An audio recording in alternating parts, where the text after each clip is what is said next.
pertimbangan saya kumpulkan adalah pertama untuk kita evaluasi kerja kita tahun lalu. Selanjutnya kita memahami kondisi bangsa kita di tengah dinamika dan gejolak dunia.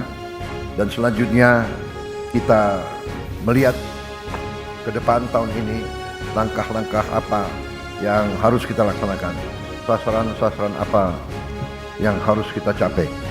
Buktikan dengan fakta, facts on the ground yang bisa diukur, bisa dipegang, bisa dilihat.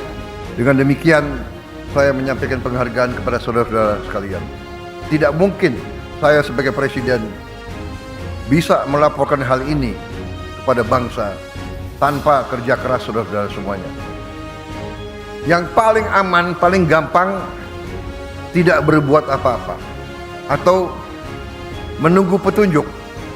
Tetapi pemimpin sejati, pemimpin sebenarnya adalah mereka yang memahami strategi besar, memahami tujuan, memahami direktif pemimpin, sehingga yang dipahami adalah arah besar, adalah petunjuk umum, bukan tiap keputusan harus menunggu petunjuk atasan. Jadi saudara-saudara, apa yang kita telah capai menurut saya sangat membanggakan.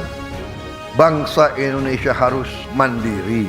Bangsa Indonesia harus berdiri di atas kaki kita sendiri. Dan di situ elemen utamanya adalah swasembada pangan. Tidak ada bangsa yang merdeka bila mana bangsa itu tidak bisa menjamin makan untuk rakyatnya. Swasembada pangan artinya adalah karbohidrat dan protein. Kita harus swasembada protein. Dan juga selain swasembada pangan, dasar selanjutnya adalah swasembada energi. Kalau kita tergantung dengan bangsa lain untuk energi kita, tidak mungkin kita makmur. Tidak mungkin kita lepas dari kemiskinan. Alhamdulillah, target yang saya berikan kepada tim pangan kita, saya berikan target waktu awal pemerintahan yang saya pimpin adalah 4 tahun untuk swasembada pangan.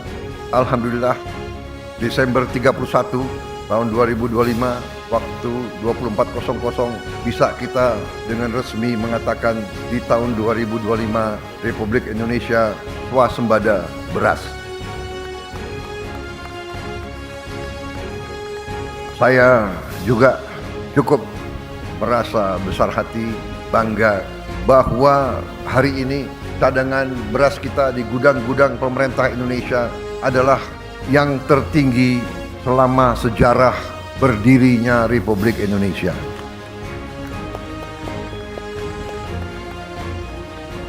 Pernah di pemerintahan Presiden Soeharto, kita di puncaknya pernah punya cadangan beras di gudang pemerintah 2 juta ton. Hari ini cadangan beras kita di gudang pemerintah lebih dari 3 juta ton. Tertinggi sepanjang sejarah Republik Indonesia. Puluhan juta anak-anak Indonesia berangkat sekolah tanpa makan pagi. Banyak juga makan mereka hanya nasi dengan daun-daun. Untuk itu kita telah melihat contoh-contoh banyak negara.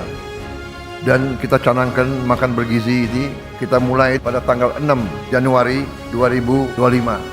Hari ini adalah 6 Januari 2026 dan kita sudah mencapai hari ini dilaporkan kepada saya 55 juta penerima manfaat. 55 juta anak-anak Indonesia menerima makan setiap hari dan termasuk ibu-ibu hamil. Saya ingat kata-kata pendahulu-pendahulu kita. Salah satu ucapan Bung Karno, "The hungry stomach cannot wait." Perut yang lapar tidak bisa tunggu. Kalau niat kita bersih, niat kita tidak mencuri uang rakyat, kita berbuat untuk kepentingan rakyat, kepentingan bangsa kita, keselamatan bangsa kita, kita tidak perlu ragu-ragu. Kita tidak perlu sedikit pun gentar. Kita pasti dimaki, kita pasti difitnah. Karena banyak kekuatan tidak hanya di negara kita, banyak kekuatan memang berada di pihak yang senang di alam penuh korupsi, penuh penyelewengan, penuh penipuan. Mereka ingin kaya di atas penderitaan rakyat kecil.